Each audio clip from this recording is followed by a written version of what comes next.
자, 과연 두 사람 사이의 간극이 좀 좁혀졌을까요? 조선일보 6면 기사입니다.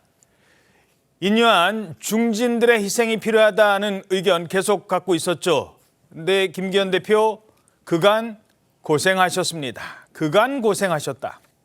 김기현 대표와 인류한 위원장이 19일 만에 당대표실에서 다시 마주 앉았습니다. 15분간 진행된 비공개 회동. 인류한 위원장은 거듭 중진의 희생이 필요하다는 점을 강조한 것으로 알려졌습니다. 하지만 김기현 대표는 그동안 고생 많이 하셨다면서도 바로 혁신안을 수용하지 못하는 점은 이해해 주기 바란다라고 말한 것으로 전해지고 있습니다. 자, 이번 만남도 김기현 대표의 긴급 제안으로 성사가 됐지만 지난번과는 사뭇 분위기가 다른 것 같습니다. 지난번에는 42분 만났죠. 이번에는 15분 정도, 그리고 끝. 인류한 위원장의 표정도 시종일관 굳은 표정이었습니다. 긴 호흡으로 기다려달라. 긴 호흡. 긴 호흡은 혁신이라는 표현 대신 개선이라는 표현이 더 맞겠죠. 긴 호흡. 자, 이를 두고 오늘 아침 다른 언론들도 파국 대신 아름다운 결별을 한 것 아니냐는 해석을 내놓고 있습니다. 아름다운 결별이 어떻게 마무리가 될지 지금부터 자세히 분석해 보겠습니다. 자, 갈등이 극에 달했던 김기현 대표와 인류한 혁신위원장 어제 만난 분위기부터 함께 보시죠. 어서 오십시오. 아이고, 일인데 멋진다니까 오늘을 다 왔네. 요즘 날씨도 별로 안 좋고 괜찮으세요? 네? 워낙 왕성하게 활동하셔가지고 국민적인 관심을 아주 끌고 계십니다. 한 40일 됐죠, 지금. 네. 역대 어느 혁신위원회보다 왕성하게 활동하시고 아이고. 좋은 혁신적 어젠다를 많이 제시하시고 또 실천 가능한 것들이 상당 부분 많이 있기 때문에 그런 점들을 잘 존중하고 녹여내서 결과물로 만들어내야 되겠다, 그런 생각하고 있습니다. 수고 많으셨고요. 감사합니다. 예, 수고 많으셨습니다. 감사합니다. 인류한 위원장 이번 일을 통해서 많은 걸 배웠다라는 얘기를 전하기도 했었다고 합니다. 자, 15분 동안에 많은 얘기를 할 수 있었을까? 어떻게 보십니까? 15분이라는 어제 단순한 이제 만남보다도 그 이전에 지도부와 혁신위 사이에 많은 이제 얘기들이 오가고 또 이제 언론을 통해서 각자의 이제 입장들이 전해지면서 여러 숙고의 과정이 있었고 어제는 이제 만남을 통해 가지고 정리를 하는 시간이 아니었나 이렇게 생각이 됩니다. 이게 감동이 좀 없는 거 아니냐? 파국을 피했지만은 결별을 택한 거 아니야? 아름다운 결별 이렇게 말씀을 하셨는데 저는 그렇게 보지를 않습니다. 왜냐하면 이게 이제 총선이라는 것은 지금 특히나 국민의힘에 있어서 총선이라는 것은 정권 교체의 완성이냐 아니면은 식물 정권으로 가느냐를 가르는 아주 중대한 고비이기 때문에 그것을 어떻게 치러내느냐는 너무나 중요합니다. 그런데 이게 혁신위의 이제 방향성, 국민들께서 바라시는 정말 눈높이에 맞는 혁신의 방향성에는 대공감을 하지만 그것을 전략 전술적으로 어떻게 구현할 것이냐의 문제는 그거는 정치적으로 풀어나가야 될 산적한 과제들과 스텝 바이 스텝의 어떤 일면이 있기 때문에 그런 것들에 대해서 혁신위의 이해를 구하고 큰 방향에 대해서 동의하고 있음을 다시 한번 확인시킨 자리가 아니었나 이렇게 싶습니다. 예. 저는 인류한 위원장의 어제 표정, 말 이게 모든 걸 대변해 준다라고 생각하는데요.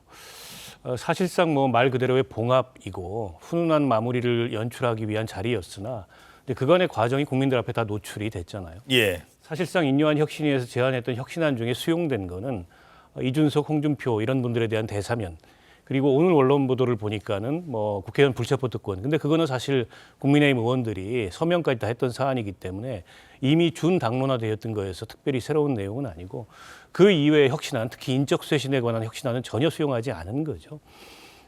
그런데 이제 인류한 위원장이 공관위원장을 자처하면서 일종의 승부수를 던졌는데 저는 그건 좀 성급했던 것 같아요. 그러니까 저분이 정치를 안 해보시다 보니까 여의도 문법을 전혀 모르고 오히려 그럼으로써 약점을 노출해서 결과적으로는 이제 자충수를 둔 모양새가 됐는데 그러나 인류한 혁신위가 빈손으로 실패했다라는 평가를 받게 되면 그건 또 김기현 대표의 데미지가 되지 않습니까? 이제 그런 걸 방지하기 위해서 일종의 이제 마무리 수순으로 어제 자리를 가진 건데요. 예. 혁신은 사실상 뭐 이제 역할을 다 했다고 보고 공천관리위원회로 넘어가는 순서인데 아마도 비공개 자리에서 김기현 대표가 본인의 의지 정도는 표했을 가능성이 있다. 공관위가 안착이 되고 그리고 당이 총선을 앞두고서 이제 본인의 거취에 대해서는 이제 그럴 가능성 같은 것을 불출마나 혹은 험지 출마 가능성을 내비친 정도가 이제 마무리를 위한 혹은 인유한 위원장을 좀 달래기 위한 이제 그런 내용이 아니었을까 이렇게 짐작을 해보고요. 예. 사실상 그 지난 강서 재보궐선거 패배 이후에 급하게 완충장치로 혁신위를 뒀는데 실제 종합평가를 굳이 내려보자면 말뿐인 혁신에 그쳤다 저는 이렇게 봅니다. 예. 자, 오늘 조간신문에서는 어떻게 분석할까요? 여러 해석이 나오고 있습니다. 자, 서울신문 일면 기사부터 보시죠. 김기현, 인유한 15분 회동 파국 대신 질서 있는 결별로 가닥을 잡았다는 내용입니다. 표면적으로는 갈등을 피했지만 혁신위가 곧 조기 종료될 것이라는 전망도 내놓고 있습니다. 경향신문 사면 보겠습니다. 김기현, 인유한 비공개 회동 사실상 김 대표의 판정승이다. 김 대표의 판정승이다라고 평가하고 있습니다. 엊그저께 대통령과 오찬하고 부산도 같이 가고 그 사이에 인유한 위원장 만나면서 웃었지만 인유한 위원장은 그닥 웃지 않았습니다. 자, 어제 만남으로 일단 북판물은 껐다고 합니다만 혁신위가 사실상 해체 수순에 들어갔고 결국 김기현 대표 체제 역시 어떻게 될까? 현재까지는 힘이 실린 것으로 분석을 하고 있습니다. 자, 아까도 말씀하셨습니다만 혁신위가 좌초가 된다면 결국 김기현 대표에게는 어떤 영향을 미칠까요? 김기현 대표가 강서 재보궐선거 이후에 당내 이제 비대위론도 나오고 김기현 대표 체제에 대한 회의가 들끓을 때 혁신위를 통해서 좀 시간을 벌고 완충하는 이제 그런 장치로서 이걸 만드는 거잖아요. 근데 저게 이제 빈손으로 실패한다 이러면 그건 곧 김기현 대표 리더십이 흔들리는 것이긴 한데 그걸 방지하기 위해서 지금 마무리를 좀 훈훈하게 하는 그런 차원으로 이 상황을 가져가고 있는데요. 어찌됐건 엊그제 용산에서 당 지도부하고 대통령하고 비공개 회동을 한 게 김기현 대표로서는 좀 힘이 실렸다 이렇게 생각할 것 같고 객관적으로 그런 면이 있습니다. 물론 이후에 이제 뭐 공관위 선대위 이제 여러 이제 이 총선으로 가는 수순이 남아 있어서 김기현 대표가 전권을 가지고 총선을 지휘하게 될지 아니면 당대표직은 유지하지만 실제 총선의 전면에는 이제 다른 구원 투수들이 등판하게 될지 그건 좀 지켜봐야 될 것 같습니다만 현 시점에서 김기현 대표의 거취에 특별한 변동이 있을 것 같지는 않다. 그렇게 판단이 됩니다. 자, 그렇게 되면 과연 국민들에게 감동을 주기 위해서 강서 보궐선거 패배 이후에 뭔가 감동을 주기 위해서 만들었었는데 국민들한테 박수를 받았거든요. 그런데 그 박수에 걸맞는 결과물은 없다는 거거든요. 어떻게 보십니까? 그래서 저는 혁신위와 뭐 지도부가 지금 한쪽이 이기면 한쪽이 지고 또 그 반대로 한쪽이 지면 한쪽이 이기고 하는 그런 구도로 지금 바라보는 것은 심각한 문제가 있다라고 봅니다. 혁신위의 방향성, 혁신위가 제시한 뭐 희생이라든지 그리고 국민들이 공감할 수 있는 대대적인 어떤 그 개혁이 필요하다라는 부분에 대해서 지속적으로 당에서도 또 당 지도부에서도 공감을 표시를 하고 있습니다. 그런데 단지 이것이 이제 총선 승리를 위해서 어떻게 가야 될지 정치라는 것도 굉장히 어찌 보면은 전술 전략의 전문성의 영역이기 때문에 그것에 대해서 혁신위가 좀 룸을 열어달라라는 말씀을 지속적으로 하고 있는 것으로 저는 알고 있습니다. 우리가 좀 기억을 더듬어 보면은요, 21대 총선에 국민의힘이 그전에 이제 미래통합당, 미래한국당으로 치러진 총선에 있어서 2월 달까지 굉장히 총선 분위기가 좋았습니다. 조국 심판론이 나오고 민주당 정부의 이 정책 실패에 대한 심판론이 있었고 김영호 공관위가 들어서고 김영호 공관위에서 자리를 중진들을 불출마시킬 때까지 분위기가 굉장히 좋았거든요.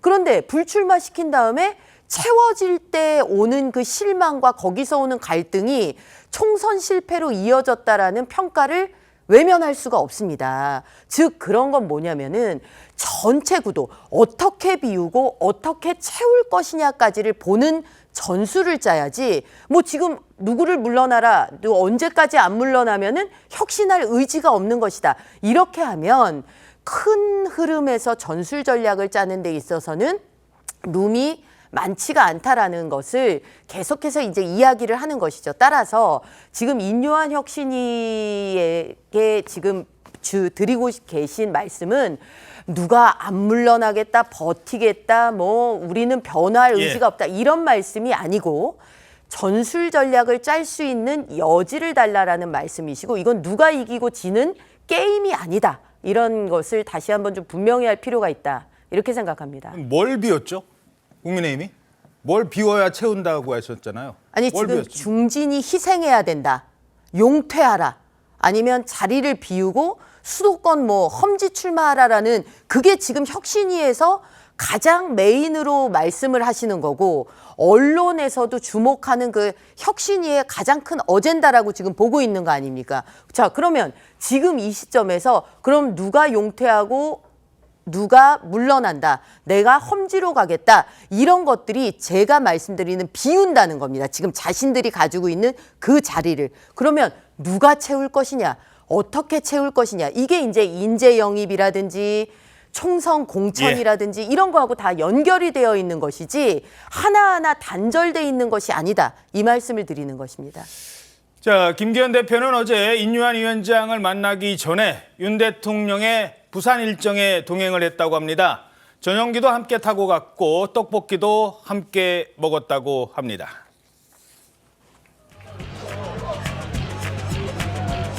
뭐가 맛있어요? 떡볶이가 맛있어요. 네.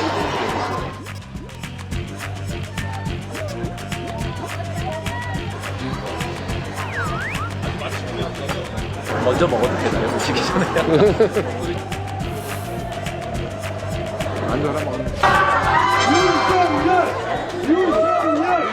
우리 자 이거 하나 잡아. 선생님 잘 먹겠습니다. 그래 맛있게 드세요.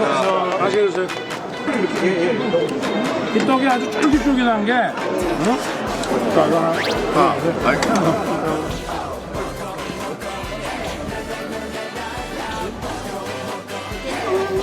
맛있습니까? 엄청 맛있습니다. 네, 떡볶이 먹방을 했는데 부산에는 일단 왜 간 거였죠? 이게 부산 엑스포 유치 실패 일주일 만에 직접 시민들을 만나는 자리를 만들겠다 이런 취지로 간 건데요. 간담회를 현지에서 또 열었고요. 이 자리에는 기업인과 시민 대표, 또 정부 관계자, 국민의힘 지도부까지 총 100여 명을 초청해서 노력에 감사 인사를 표하는 자리를 가졌습니다. 엑스포 유치에 힘썼던 대기업 총수들 전통시장 지금 보신 것처럼 같이 찾아서 분식, 뭐 떡볶이 같은 음식들을 먹는 모습도 보여줬는데 윤 대통령은 이 자리에서 부산 곳곳을 더 발전시킬 테니까 국민들도 힘내달라면서 외국 투자 기업들이 더 들어올 수 있도록 힘쓰겠다 이런 말도 했습니다. 예. 자, 근데 이 자리에 나중에 이 장지원 의원도 왔다고요? 네, 그렇습니다. 저렇게 이제 재벌 총수들이 같이 시장에서 떡볶이 먹는 모습 보셨고요. 이후에 그 돼지국밥집에서 식사를 했는데 그 자리에서 가장 지금 드러나진 않았지만 가장 화제가 됐던 사람이 이제 장제원 의원이었어요. 예. 사실 장제원 의원 같은 경우는 이제 아시겠지만은 인요한 혁신위가 중진 험지 출마 권고를 했을 때 그 버스 90대 넘게 대절해서 그렇죠. 산악회 92대. 네, 92대 버스를 대절해서 그 사진을 페이스북에 올린 것으로 정말 이른바 세과시를 하면서 저거 대통령한테 반기드는 게 아니냐 이제 그런 얘기까지 나오지 않았습니까? 그래서 지금 부산 현역의원은 어제 유일하게 그 자리에 참석한 사람이 이제 장제원 의원이어서 굉장히 지금 이제 눈길을 받았는데 뭐 그 자리에서는 이제 그 아버지 기일 행사 마치고 뒤늦게 합류를 했었다 그래요. 예. 그래서 뭐 윤 대통령하고는 뭐 잘 맞췄냐 뭐 그런 게 인사만 오가고 현안 얘기는 없었다고 그렇게 전해지고 있습니다. 예. 자, 부산 현역 의원으로는 이 장지원 의원만 식사 자리에 참석을 했는데 장지원 의원 전해드린 것처럼 혁신위가 윤핵관 험지 출마, 뭐 불출마 이런 요구를 했을 때는 이런 강한 반응을 보이기도 했습니다. 뭐가 두렵겠습니까? 뭐가 어렵겠습니까? 저는 그래서 눈치 안 보고 삽니다. 할 말 하고 삽니다. 아무리 권력자가 뭐라 해도 저는 제 할 말 하고 삽니다. 그래서 좀 많이 역풍도 맞지만은. 네, 결국 윤핵관 중에도 누구 하나 지금 손을 든 사람은 없이 그냥 가는 거예요. 어떻게 보십니까? 그렇죠. 뭐 장제원 의원은 뭐 윤핵관 중에 윤핵관이고 자타가 공인하는 대통령의 가장 핵심 측근 중에 한 분이었는데 좀 관계 이상 기류가 흐른 거 아니냐 이런 관측이 있었어요. 특히 인요한 혁신위의 그 윤핵관 불출마 혹은 험지 출마를 던지고 난 이후에 앞서 말씀하셨지만 장제원 의원이 무력 시위를 하는 거 아니냐 이런 관측까지 나왔었거든요. 근데 이제 그런 게 아니라는 게 결과적으로 확인이 된 거고요. 여전히 대통령과의 기본적인 신뢰가 큰 지장이 없다. 이런 걸 다시 한번 과시한 게 아닌가 싶고, 물론 총선에서 그 장제원 의원이 현재 지역구에 그대로 출마할 것인지 아니면 어떤 정치적 결단이 있을지 그거는 좀 봐야 됩니다. 그렇죠. 당장은 아직 뭐 그게 예. 확정됐다고 보기엔 좀 이르고 일단 공관이라는 과정이 남아있기 때문에 지금까지의 흐름으로 보면은 공관위는 사실상 용산이 주도할 가능성이 이제 높아졌는데 그때 장제원 의원이 어떤 선택을 할지는 좀 봐야 되겠지만 지금까지 나왔던 대통령과의 관계에 있어서 뭐 불협화음이 나온다. 이상기류가 있다. 이런 관측들은 좀 틀린 게 아닌가 이렇게 판단이 됩니다. 예, 사실 이 총선이라는 건 대선과 달라서 대선은 내가 누구 하나 이제 희생을 해서 결국 목적은 대통령 당선에 있다고 합니다만 총선은 내가 떨어지면 우리 뭐 다른 우리 의원들이 이긴다고 해도 본인한테는 큰 의미가 없는 겁니다. 내가 출마하지 않으면 총선이 사실 큰 의미가 없을 수 있어요. 정치를 한 20년 그 지역에서 했는데 그냥 나가라고 해서 며칠 만에 알겠습니다. 나간다. 이것도 사실 쉬운 건 아니거든요. 어떻게 보십니까? 지금 보면은 뭐 어느 정권이나 정권을 만든 사람들이 있습니다. 열심을 다해서. 물론 국민들께서 만들어 주시는 거지만 그 옆에서 이제 캠프를 하고 뭐 열심히 하신 분들이 있는데 저는 사실 용어부터가 그렇습니다. 뭐 우리가 뭐 윤핵관이다, 또 뭐 용심이다, 뭐 용산 사람들이다, 막 이렇게 얘기를 하는데 과연 이거부터가 좀 너무 좀 과도한 프레임에 우리가 좀 휩싸여 있다. 지금 이 정부가 이제 1년 반이 조금 이제 돼가고 있는데 왜냐? 문재인 정부는요. 운동권 정권이다 할 만큼 지금 586 운동권들이 전부 청와대도 장악하고 당도 장악하고 심지어 국회의장을 했던 분을 총리까지 시키고 뭐 이런 식이었어요. 임종석 비서실장, 뭐 조국 법무부 장관 뭐 이런 때 언제 청심이다. 청와대 사람들이다. 뭐 이렇게 안 했거든요. 근데 지금 보면 대통령을 돕는 사람들에 대해서 마치 그 곁에서 농공행상하고 과도하게 뭐 이 국가는 생각하지 않고 자기 유익만 쫓는 사람들로 너무 프레임이 돼 있다. 근데 이제 그 프레임은 뭐 과도한 프레임이라 하더라도 지금 앵커께서 말씀하신 대로 뭐 내가 뭐 총선 내가 지면 그뿐이지 뭐 다른 총선 결과야 뭐 그러나 대한민국에서 정치를 하는 그리고 국민의힘에 많은 정치를 하는 사람들이 그런 식으로 사고하고 있다고 저는 생각하지 않습니다.